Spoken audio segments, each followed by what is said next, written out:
What's kicking, y'all? We're back with another episode of Pickin' Six.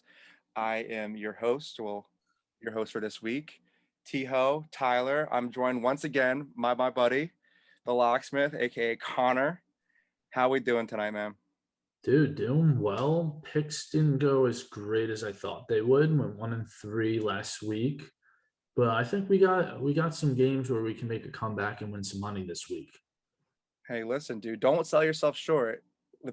Hopefully the people who watch, the people who are watching for the first time need to know that you and I went 4-0 on our college picks. I did forget about that. Yeah, let it be known. And our buddy Follow My Locks, he publicly, unknowingly faded us on that SMU Tulane. Well, too bad. SMU Go Ponies whipped up on Tulane. But with all that being said, we want you guys remind you guys to like, comment, and subscribe. We want to get our picks out to as many people as possible. We love doing this. We love making picks, and we like doing it for all of you. So with that being said, our first game of our NFL slate, we got the Cowboys -2.5 against the Vikings, over under 54.5. Connor, I know that you and I are starting to kind of read each other's minds with a lot of these picks, but I'm gonna let you go ahead. Wait, what game? My bad. I just zoned out. You said Cowboys? Cowboys -2.5. Yeah. I'm rocking with the Cowboys. I mean, I'm looking at they're 6-0 against the spread this season, 5-1 overall. Minnesota 3-3 overall and against the spread, where Dallas, I think, has the advantage here because they put up more points and have an overall more explosive offense, especially with the return of Ezekiel Elliott, which we both have made known in previous weeks that we've picked the boys. But I think that difference in another dimension to the offense, whereas Minnesota's Dalvin Cook has not recovered from his injury. So I think that's going to be a huge factor in this game. And especially with him, I would say, struggling compared to where he was at last season, and the Cowboys giving up an average of 86.2 rushing yards per game. Minnesota gives up 128. That bodes well for Zeke getting after it in the out of the backfield, maybe catching some passes, little dump offs. But also Dak's been rolling. They have their offense is rolling. Defense is playing pretty well. They give up a little, like 1.5 more per game just on those averages. I don't think that really makes a difference, but it will be interesting to see. I think they do cover because their offense is overall better, and still you never know what you're going to get from Kirk Cousins. Yeah, dude. I know like you and I have had this thing where we're like Operation Fade this team. Well, in the case of the Cowboys, it's tail the boys until they give us a reason not to. They, like I said, 6-0 against the spread this season. They are their offense, like we've said, their offense looks like what they claim their offense to be. The past however many years, like Kellen Moore, their OC, has got them looking dialed. They're finally taking advantage of that pretty deep receiving core that they have. Dak is looking good coming off his injury. I think he's at this point a lock to win comeback player of the year. I know I didn't take it, but I wish I did. Start of the season. Zeke's looking great. Yeah, I think this is definitely a unanimous Pickin' Six pick. Give us Dallas -2.5. And also, I'm pretty sure that like Kirk Cousins has a horrible record in primetime games. This is the night game on Sunday. I'm pretty sure that's like he's has like a horrendous record in prime time. So we'll have to see what happens there. Next game, we got the Bucks -5 against the Saints, over under at 50. I mean, I'm looking at this. You have, yes, James is at home. He had the 5 touchdown game week 1, but he's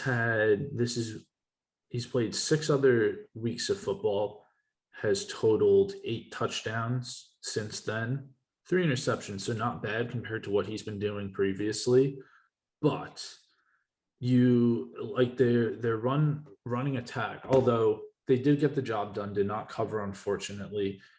Kamara was not as strong as he normally is on the ground. I think he caught for a total of like 130 something receiving yards in the game last night. But I see that as a big issue because that's with Jameis's inconsistency, you need Kamara to be able to run the ball, to be able to put up enough points to hang with Tampa Bay or Tampa Bay, however you want to roll with that. I think that -5 is not too much, although some people do say that Tom Brady doesn't cover. I mean, they're 3-4 against the spread so far this season, so not the greatest, but I just think their offense is just too loaded to be stopped. It's as simple as that. You take talent over lack thereof. Mike Thomas is still out for the Saints. Kamara is basically all they got. They're running a rotation of receivers and tight ends. It doesn't bode well if you don't have people to throw to, especially with an inconsistent quarterback. Yeah, in previous years, I feel like the Saints, you knew what you were getting from the Saints week in and week out, from Drew Brees, from Alvin Kamara, Michael Thomas, and that Saints defense has never been, they've always been I feel like in the upper half of NFL defense. And they're a big question mark. Jameis Winston, like you said, 5 touchdowns and then, eight touchdowns to 3 interceptions, definitely better than he was in Tampa Bay. But that's still a team that's learning to form an identity and form a new culture around their quarterback. So I'm going to take the mainstay of Tom Brady and Tampa Bay. I think that this line would have been a little bit bigger if the Seahawks sort of beaten the Saints. I'll be honest with you, very close game. And so yeah, I'm definitely going to roll. I think you and I are just, we're feeling pretty good lately. So I'm definitely going to rock with Tampa Bay -5. Yeah, ideally we would like to have a little dichotomy or a difference in picks on a show like this, but if it feels like the right pick, you gotta go with what you think is gonna make the money. Listen, yeah, we overall, we're picking at about 70% the past 2 weeks. So we just gotta roll with what's working, man. We got next game, Titans -1 against the Colts. Again, another game. I think that the spread would have been bigger if the Colts had not beat the Niners. But I'm gonna turn it over to you. Yeah, I mean both teams are 5-2 against the spread this season. I'm gonna go with the hot Titans. I mean they mollywopped. Yeah, holy shit. I mean, you blow them out, you blow out the Chiefs with their loaded offense by 24 points, hold them to 3 points. Yes, it was at home in Tennessee. Now they're on the road. Indianapolis does have a good defense, but Indianapolis allows 111 rushing yards. So Derrick Henry is going to go off. He only had, I believe, 1 touchdown last week, or maybe didn't even record a single one. Yeah, he had a passing touchdown. Yeah, that was wild. So they're Tennessee and Vrabel, they got some tricks up their sleeve. I'm rolling with the hot hand here. You said they were -1 or +1? They're getting -1 right now. Yeah, Titans, the Colts, but that's like a pick'em game at this point. You know what I mean? Yeah, totally. I mean, if you go money line, they're -125 on the road. This, obviously, it's subject to change depending on where the money tends to fall as we get closer to Sunday. But I'm going Titans here. I think they're with Julio, AJ Brown in the rotation as targets. Definitely hard to pass up that opportunity when they're only a 1-point favorite. Yeah, it's hard to say. The Colts are another team that they're starting to get better. And for me, I feel like the Titans are a hot and cold team. And you always want to we took them +4, what was it, +4.5 as one of our picks last week, thinking they were just going to barely cover. And the fact that they just blew the boat raced the Kansas City Chiefs is something astonishing. The Colts are looking better. Carson Wentz was showing glimpses of what he can be as a quarterback. Running one in, I did not get to see a whole lot of that game. I saw parts. But yeah, you got to ride the hot hand of the Titans. I think the Colts could make it interesting.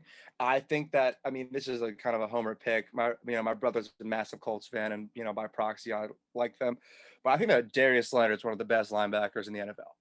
Definitely. I really do. So I like that Colts defense a lot. But I think that while the Titans are hot, get it while you can type thing. So I'm gonna, take the Titans -1. Taking the And Titans, I'm also eyeing a Jonathan Taylor touchdown for the that's a good pick. Colts. I'm I probably mean, he's I'm gonna been take that hot. too. He's been red hot.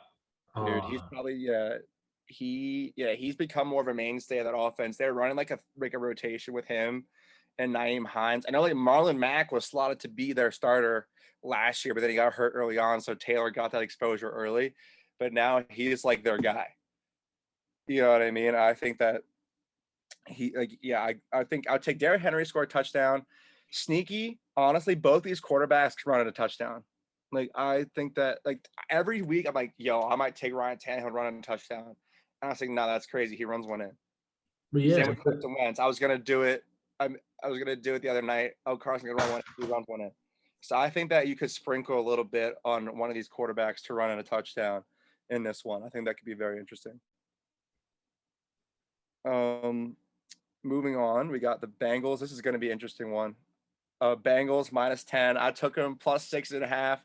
Once again, boat raced, blew the brakes off the Ravens, but Bengals are -10 against the Jets, the poor lonely Jets. Over under 43.5.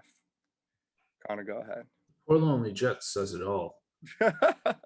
And you mentioned the smart play, ride the hot hand. The Bengals are rolling. They absolutely destroyed Baltimore last week, having overhit by themselves.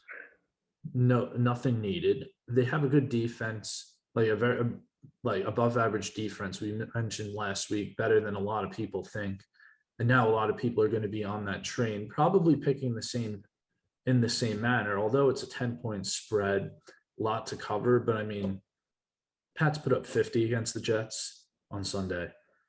Pat's offense is nowhere near as good as the Bengals offense. Pats do, like, I guess you can make the case their defense is better, but I mean, also ride the hot hand. And our other trend is a pick where you're fading somebody. The Jets are a good team to fade. I think that there isn't much more to say. Joe Burrow is looking electric. He is, and there's like always been this trend where like the Heisman quarterback comes into the NFL. You don't know what they're gonna those top QB draft picks are always like how are they gonna transition? I think that last year was some trying times for Joey B and the Bengals, but now he's got it dialed. Jamar Chase just set the record. I think he has more receiving yards through seven games than any player in NFL history. That's insane. He has 700 plus receiving yards through 7 games. Like that's absurd. That's preposterous. I think that it's I shouldn't say no brainer. It's not a lock, but I think you'd be silly to take the Jets. So yeah, I, making another. We're riding unanimous picks.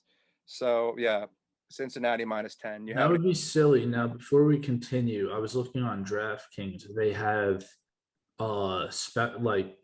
prop specials for this week. For Jamar Chase to score a touchdown and have over 150 receiving yards is +600. Ooh. It's Okay. juicy, and you mentioned a little sprinkle.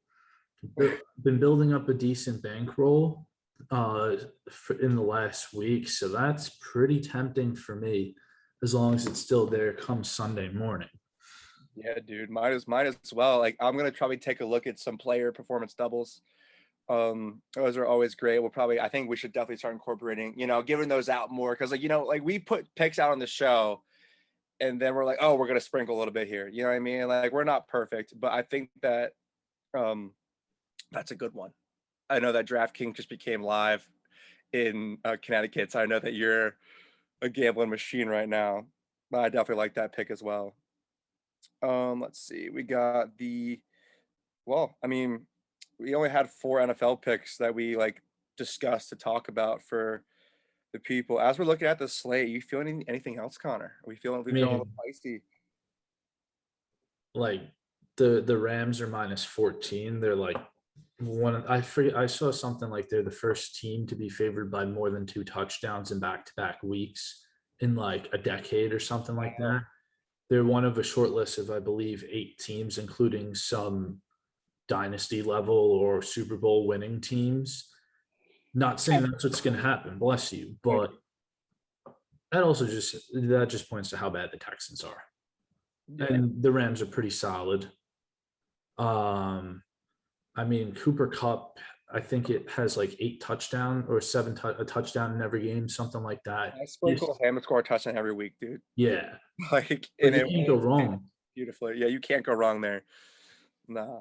I think that he's definitely become the guy because their offense has shifted. Like we talked about it before, the Rams' offense is definitely like you would see. Like I have Robert Woods, my fantasy team, and like Same. last year you would see more of that like jet sweep to Woods, left, right, whatever. Like those short dump off passes. Because my good buddy, he's a Rams fan, and the Rams pass the ball like 80% of the time, or some absurd like 70 or 80% of the time. They're still doing that this year. Like It still are. I have Darrell Henderson on my fantasy team yeah. also, and he's putting up numbers outside of like 2 shaky weeks early on. The Yeah. last several weeks, he's been like pretty much a lock to have 15 plus.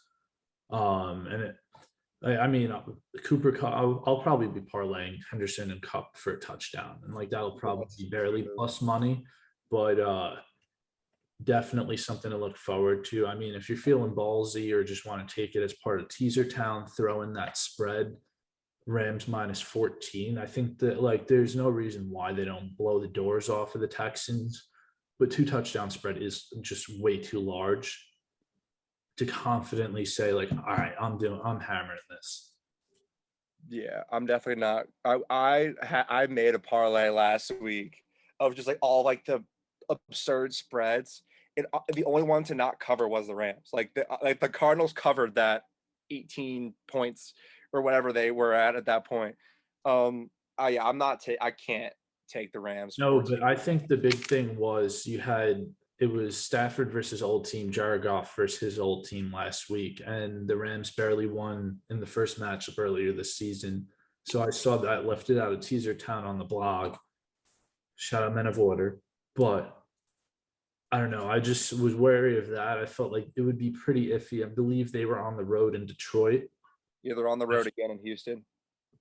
All right, that doesn't matter. Like Houston, they're still running with Davis Mills. Cool, good for them. Their defense is utterly terrible. Yeah. Like I just saw all the clips I saw of that game while I watched. I happened to turn it right on right before Zach Ertz ran for that touchdown. Hit for big money for me because that was like plus 240 or something like that. Added to the bankroll, but like they were just missing tackles left and right and basically just letting the Cardinals walk right into the end zone. And I see that exact thing happening again.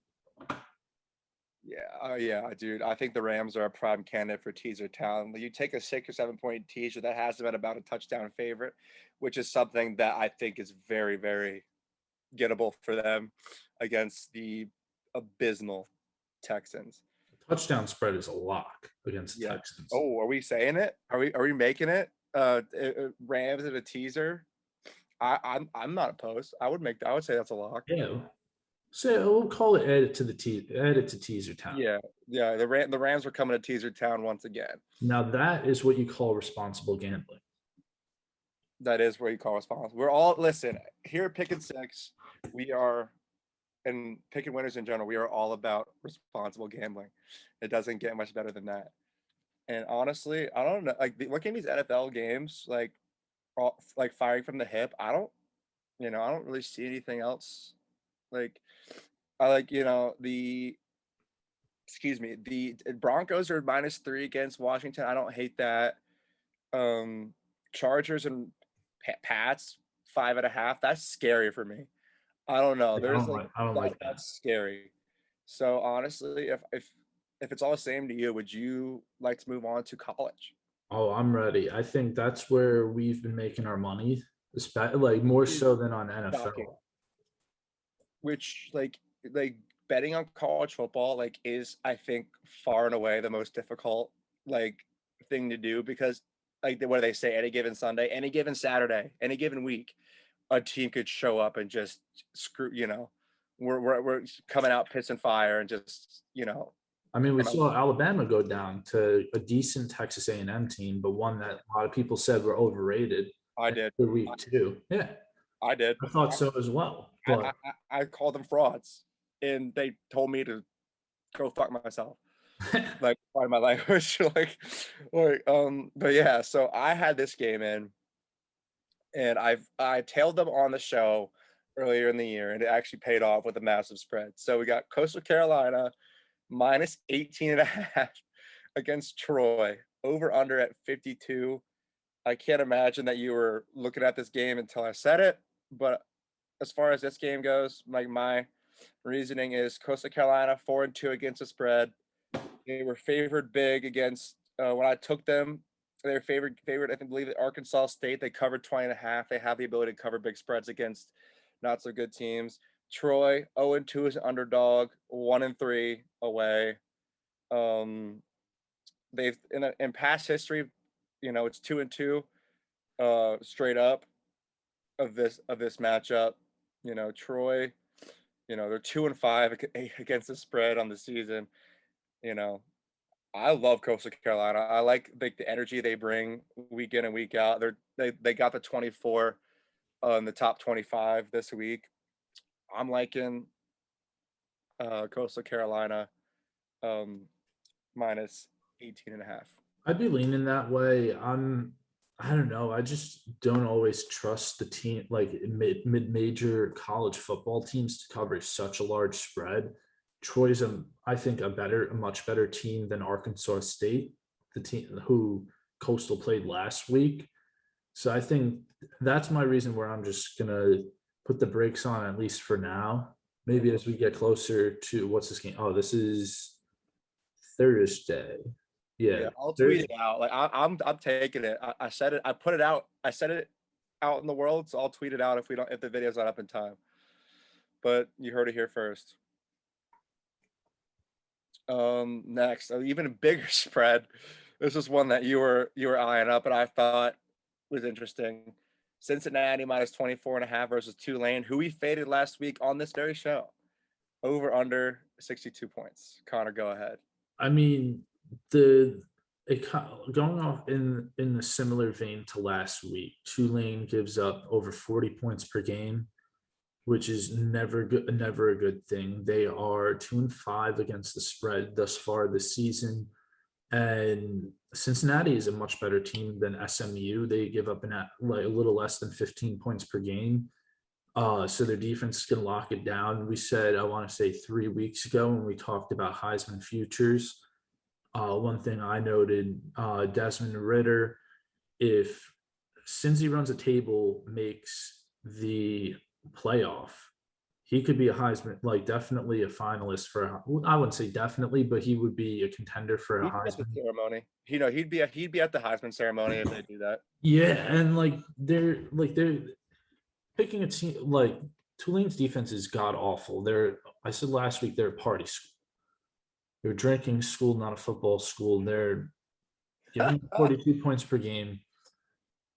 Since he's going to run up the score, Tulane's not going to put up that many points. The quarterback isn't bad if you're just looking at his stats: 16 touchdowns, 5 interceptions, 1,600 passing yards. It's probably like 55% completion percentage. But overall, they're just not as good of a football team. And even though the spread is massive, I think Cincy will get it done and cover this game. Yeah, I mean, last week we faded Tulane. This week,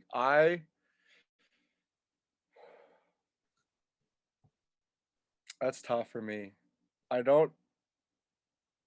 There's no way on God's green earth I see Tulane playing this game well, but 24 and a half is massive, dude. I'm gonna say that I'm making Cincy, at least in my eyes, a member of Teaser Town. They're gonna destroy Tulane. I just 24 and a half is I don't know. I'm feeling Scary. risky on this one. That's scary, which is fine. I felt risky last week with other picks, completely fine. But I'm gonna make Cincy a member of Teaser Town for me personally. Next game we have is another game I saw. You said it, I liked it. Another team that we were unanimous on last week. Pitt -9.5 versus Miami. Over under 61. I still can't believe that I bet on Pittsburgh University of Pittsburgh, and they got it done against Clemson. So what do you have there, Connor? I'm rocking with Pitt. I've been rolling with them pretty consistently so far this season. This is a 12 o'clock kickoff on Saturday. 9 is a big spread. Miami looked like they could be decent this year because who was their big? They had a big win. Oh, I no. can tell you. Hold on. No, they did not have any big I was wins. gonna say I don't think they had any sort of big win. They beat Miami beat North Carolina State by 31 by 1 point. Well, I guess it's a big win in the context of the ACC. I guess I was just thinking of going into week 1. They were ranked 14 when they were playing at home against Alabama, got smacked. So yeah, so the expectations were high for Miami. I think they've teetered off. I think they're struggling right now. Like I'm rolling with the hot team. Pitt 6-1 against the spread. 9 is obviously a little bit more than a touchdown spread, but I mean, like looking at the stats, they're allow fewer rushing yards per game, allow 11 fewer points per game. Like with games with a bigger spread, I like to look at the defensive statistics to see what the matchup is. And it has they put up 13 more points per game, average 90 more total yards per game, 20 more rushing yards, 70 more passing yards. And their overall, like they allow a little more than 70 fewer total yards per game. So their defense, although no Aaron Donald on the field for them, but they will get the job done. Yeah, dude. I think that Miami is a team that always has very high expectations for themselves. I mean, it's the U. Like they have a heritage, a history of being the best team in college football. They have not been that team in a very long time, And this is call it a miraculous year, whatever you want to call it, for Pitt, 6-1 on the season. I think that after last week being very convincing against not the best Clemson team, to put that nicely, I think that Pitt's a hot team. We're like riding the hot hand. Kenny Pickett, good quarterback for Pitt. And so, yeah, I'm rocking with Pitt -9.5 as well. Next game, you brought it up. It's rivalry week for the Dogs. UGA is playing Florida down in Jacksonville, the world's largest outdoor cocktail party, as it's called. UGA is -14 against the Gators, over under at 51. I want to hear what you have to say. Defense. That's it. Georgia's defense. What do I have to say? They give up 6 points per game, 62 rushing yards, 207 total yards per game. Florida's look shaky. They can put up points, but they haven't played a defense like Georgia. I don't think anybody has. No, Georgia also, although with their, as you mentioned, their backup quarterback without the best wide receiver, they are still putting up 38 points per game with an offense that does look shaky, but their defense is what's going to get it done. Florida's quarterback is Henderson. I believe he Richardson, sorry. But he's a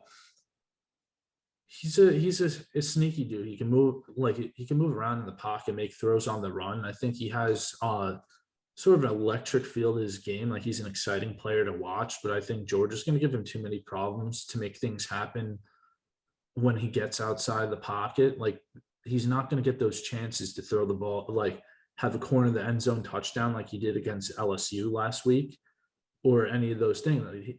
Florida does have huge wide receivers, but you need to be able to get the ball to those huge wide receivers in order to put up points. And that's where I see the issue lying. Georgia's defense is going to lock Florida down. Georgia, I mean, if you go on recency bias, Florida lost to the basketball school in Kentucky a couple weeks back by, I believe it was like 7 or 8 points. Georgia handled Kentucky easily by 17. And as we mentioned, risky to take a 23-point spread.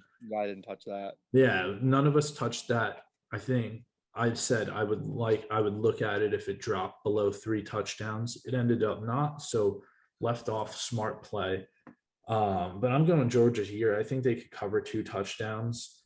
A little bit dicey of a pick, but like as I said before, I go along. I follow the defenses. Defense tells me Georgia will have a good game. Yeah, dude. It's actually, it's crazy. I think at this point, Georgia's defense has allowed 3 offensive touchdowns this season through, what is this, week 8 of college football? Mm-hmm. That's 9, yeah. So, and I love Georgia. Yeah, been repping the Different boys. jersey every week. I'm trying, a different jersey every week, one for every Saturday. I have made it a firm rule of mine that I don't bet on Georgia week to week. Sometimes I do the happiness hedge. I am not going to do it this week. Georgia has won 3 out of the last 5 meetings, which I didn't even know that. I thought it was in favor of Florida because I remember as a kid, Florida was terrifying. Tim Tebow and that team, Florida was terrifying. And there was the years of Jeff Driscoll and whatever. Yeah, I stay off Georgia. I think that we'll win. I think that it'll be a good game. Always is in Jacksonville. Yeah, I'm gonna stay off it. 51. I would tend to even, I might take the under. That's not betting on Georgia. No, it's not. It's not betting on Georgia. You're betting with their defense, which I honestly, give me under 51 points for UGA Florida.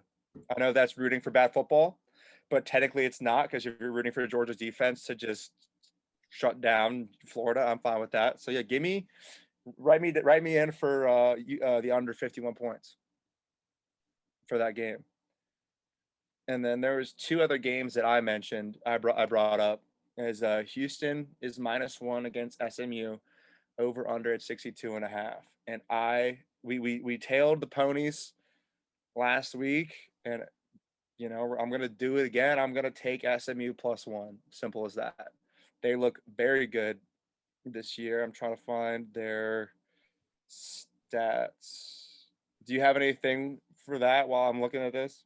I mean, they both have relatively good defenses. Houston's defense, just looking statistically, going off like similar numbers to what I've been bringing up so far this show, Houston's defense is pretty good. I give up 17 points per game, 104 rushing yards. SMU's defense is almost as good. They give up 5 more points per game, 40 more rushing yards, a lot more passing yards. But I don't know, the SMU's, I think, just has they score a few more points per game. The quarterback Mordecai, I think that's how you pronounce it. Yeah, 27 touchdowns, 7 interceptions, to over 2,300 passing yards so far this season. Although they're on the road, I'm riding with the ponies as well. The Pony Express taking us to the promised land. Yeah, I mean, like, 1 point, honestly, put me down for the money line. Like, just their mind, like, it's a Pickem game -110 either way. Yeah. Having a +1 maybe would give you a push. I don't see the value in that personally. I think it'd be a good game. No, definitely. I mean, 100% going to be a good game. I think both teams will put up points. I give SMU the edge here. Yeah, they I mean, they're 7-0. They are a ranked team, and Houston is not ranked. I don't think they're ranked. Let me not just say They're things. not. Okay, let me just not just say things before I say them. Yeah, yeah. No, I like SMU there. And our last of the college slate and the show, another one that I liked is UCLA, and they're playing Utah, the Utes, who we faded successfully last week against Oregon State, excuse me. Oregon State beat them straight up. UCLA is plus 6.5 against Utah, which is, I don't know where that's coming from. Mind you, I've not watched next to any Pac-12 football. Like personally, I've obviously kept track of what's going on, but I've not sat and watched a Pac-12 football game. UCLA is 5-3 against the spread this year. 2-0 as a dog, 3-0 away. Utah 2-5 overall, 1-2 at home, 1-5 as the favorite. That's all I gotta say. Give me the Bruins. I've made it known I'm not a fan of betting on any teams that hail from the Mormon state. That is Utah. And I did catch the end of the UCLA Oregon game, which was pretty interesting, but not for the most glamorous of reasons on Saturday. Who was it? Or UCLA had the opportunity to either tie it up or to take the lead with a touchdown after Oregon threw an interception, but then they threw the ball right back via pick.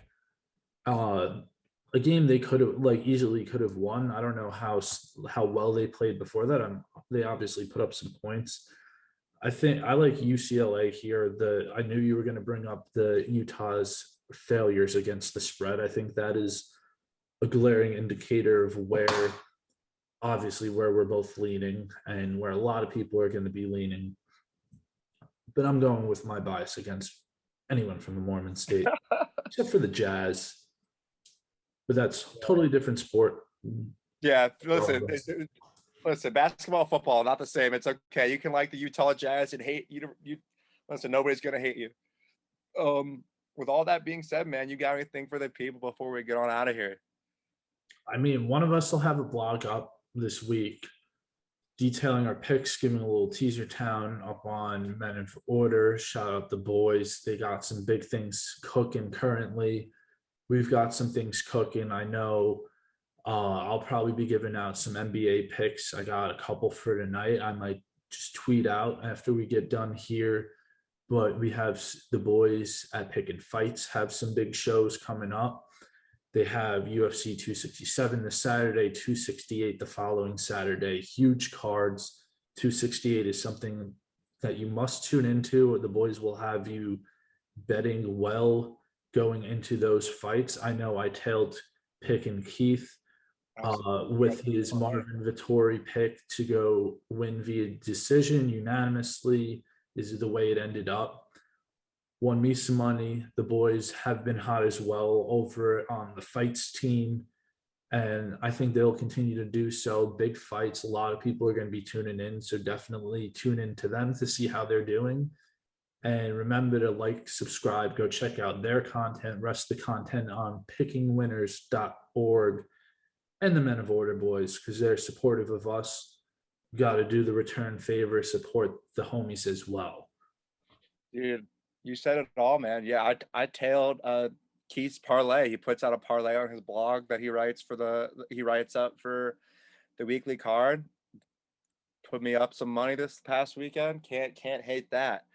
But yeah, man, with all that being said, we want to make sure that everybody out there is betting, gambling responsibly.